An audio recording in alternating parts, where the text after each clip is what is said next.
Samedi 13 mars, ouverture de la pêche. Nous avons suivi le président de l'APPMA, un jeune pêcheur passionné, ainsi que les élèves d'une école d'agriculture d'Oloron. On est au bord du ruisseau de Garendin, le ruisseau qui a fait de moi un pêcheur, puisque c'est sur le pont là-bas que j'ai pris mes premiers vairons. Et depuis 50 ans, donc, je pêche, puisque j'en ai 57 maintenant. Donc on va lancer une série d'actions avec l'APPMA Pays de Soule sur ce ruisseau, qui est quand même en bon état. Mais il y a des petits aménagements à effectuer. Par exemple, la succession de petites cascades que vous voyez en amont. Là, il faudrait qu'on aménage des petites passes à poissons pour que le ruisseau, pour que les truites qui montent du canal puissent accéder aux zones de frayère en amont. Voilà. Cette belle canne à pêche, c'est mon oncle mon oncle Léon de Saint-Justibar qui me l'avait offerte pour mes 12 ans. Et donc voilà, avec ce petit matériel assez simple, en ruisseau, on peut prendre des truites. Ce matin d'ouverture, elle en a pris 3 encore. Donc voilà, elle n'a pas à envier quoi que ce soit au matériel high-tech que les jeunes ont maintenant. Voilà.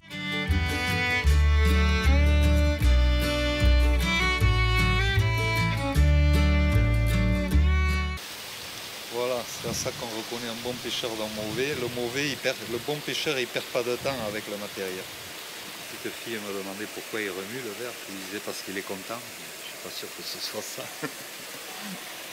Petit ruisseau, tu fais 2-3 passages. Là, il y a de la chipe qui est dehors. Donc en principe, les truites ne sont pas de sortie. On dit qu'il faut être patient à la pêche, mais en fait, la pêche à la truite, tu fais que bouger. Un bon pêcheur, pour moi, comme je disais tout à l'heure, c'est celui, par exemple, qui n'a pas l'hameçon qui s'accroche au pantalon.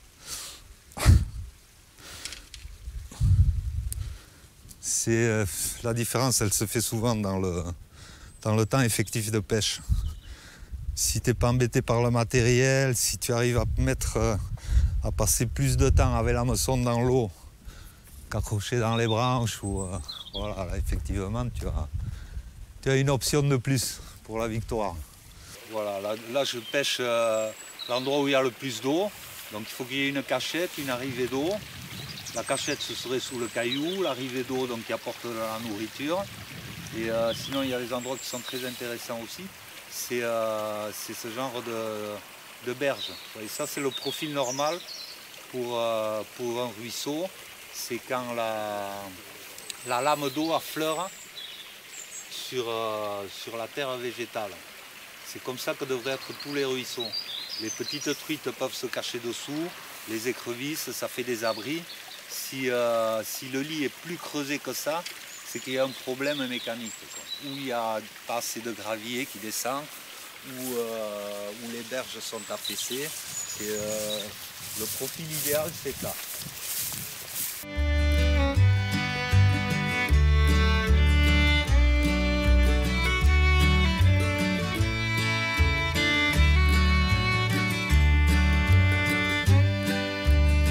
La plupart de notre budget, on la passe maintenant dans des travaux de restauration, de réfection, d'amélioration. Bon, on a des petits moyens, mais une grande partie de notre argent est mis là-dedans.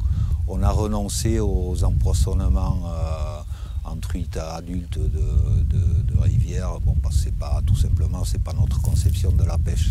Et puis, c'est mettre un faux nez en lâchant du poisson pour faire croire qu'il y en a, alors que le milieu n'en produit plus. Nous semble que c'est pas une bonne politique.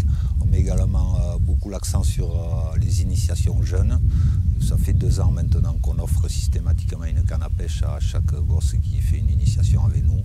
Et puis évidemment, on leur fait passer le message sur la protection des milieux. Et à notre avis, la seule porte de sortie pour une pêche telle qu'on la conçoit nous, c'est-à-dire proche et respectueuse de l'environnement, elle est dans cette politique-là. Voilà, c'est ce sur quoi on part. L'état des rivières, du Gave et de ses affluents au niveau des pollutions, on est pas mal. Les qualités des eaux sont bonnes, l'assainissement a fait un gros travail. Les agriculteurs aussi ont des façons de procéder qui sont autres. Donc on va vers une amélioration. Mais une pollution, quand la source de pollution s'arrête, le milieu reprend le dessus. Ce qui est beaucoup plus grave, c'est quand tu touches à la mécanique des cours d'eau. C'est-à-dire quand tu barres un cours d'eau, quand tu enlèves les cailloux, quand tu modèles les berges, tout ça, c'est ce qui fait la disparition de l'habitat. La qualité de l'eau, on pense à ça en premier, mais c'est pas ça qui fait la qualité d'une rivière. C'est tout ce qui est mécanique, c'est les berges, c'est la facilité d'écoulement de l'eau, les obstacles naturels ou autres. C'est ça qui fait qu'une rivière va produire du poisson ou non. Si des particuliers, des collectivités doivent faire des aménagements sur des cours d'eau, même minimes, qui n'hésitent pas à faire appel à l'APP pour avoir un avis sur ce qui est bon ou pas bon pour le ruisseau. Enfin, si ça les intéresse, on sera enchanté de leur donner un appui technique, le nôtre ou celui de la Fédé. On dégage tout ça. On va aller un peu plus haut. Pense à ton dos, Gaëtan, toujours. Hein. Ouais. Parce que là, ça va, mais si tu vas voir, sur une semaine de travailler comme ça. En accord avec la Fédération départementale de la pêche, les élèves de l'école de Souex-Oloron sont venus aménager les berges du ruisseau de Béroguin-la-Reims. Le projet ici, il date de 2011. Il a mis beaucoup de temps à émerger pour des raisons techniques et aussi des raisons financières. Aujourd'hui, ce projet il voit le jour grâce à la participation de la mairie de Béroguin-la-Reims, de l'APPMA du Pays de Soule, du syndicat de rivière local, donc le SIGOM, et aussi grâce à des financements de la Fédération nationale de la pêche en France. Suite à la visite avec la Fédération de pêche sur le site, ils nous ont livré un chantier pour nettoyer les berges qui sont cassées par les vaches qui marchent sur les rivières et les ruisseaux et qui mettent de la terre dans les ruisseaux et les rivières. Donc on va mettre en place des points d'eau pour que les vaches aillent boire et on va mettre des barbelés là où il faut qu'elles n'aillent pas, quoi, pour pas qu'elles aillent dans les rivières et les ruisseaux. L'important c'est de laisser les cours d'eau propres pour pas qu'il y ait de saleté de la rivière et tout, pour la biodiversité qu'il y a dans les cours d'eau. Parce que d'un côté ça va servir pour les éleveurs, parce que la qualité de l'eau que vont boire leurs vaches sera de meilleure qualité, donc elles seront en meilleure santé pour la suite, donc par exemple pour la production laitière. Et en même temps, comme ici la rivière c'est un espace pour l'écrevisse à pattes blanches, la préservation du milieu, donc l'état de la rivière entre autres, est d'une grande importance. C'est à ça que va servir ce chantier de clôture de la rivière, pour éviter que les vaches viennent piétiner la rive. Alors le projet, il a vu le jour à l'origine, notamment grâce à la PPMA du Pays de Soule. Donc c'est les pêcheurs qui ont demandé à ce qu'on s'intéresse de près à la qualité de ce ruisseau. Les pêcheurs, c'est des sentinelles des cours d'eau aujourd'hui. Ce sont eux qui sont au bord de l'eau, qui nous préviennent de l'impact qu'on peut retrouver sur les cours d'eau, sur les pollutions. Et c'est grâce à eux, c'est grâce à tout ce bénévolat qu'aujourd'hui on avance sur des projets comme ça et qu'on arrive à rattacher des mairies, des syndicats de rivières. On travaille tous ensemble pour la préservation de l'environnement et de la qualité de l'eau. Alors sur la restauration des milieux, on a beaucoup d'aménagements divers et variés. Donc il y a des aménagements d'abreuvoirs comme on le voit ici aujourd'hui. On travaille aussi sur la continuité écologique où on va aménager des barrages pour laisser passer les poissons. On peut travailler aussi sur la préservation des zones humides, sur des frayères à brocher.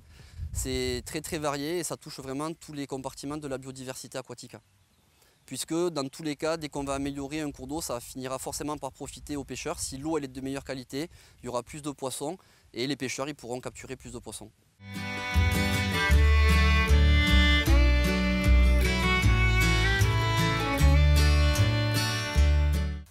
Alors moi j'ai commencé la pêche à 5 ans avec mon père. Hein. J'ai commencé à pêcher au toc en ruisseau.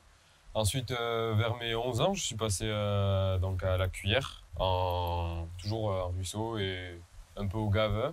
Donc en dessous du pont de Mauléon jusqu'à Espèce ou Sauveterre, il y a quelques truites, mais ça varie de 25 à 70 cm pour des gros poissons. Mais tandis qu'en amont, les truites, la population de truites est plus dense. Et les truites sont plus petites. Pour une belle truite, c'est environ 40 cm. Les truites, il y a certaines façons de les pêcher.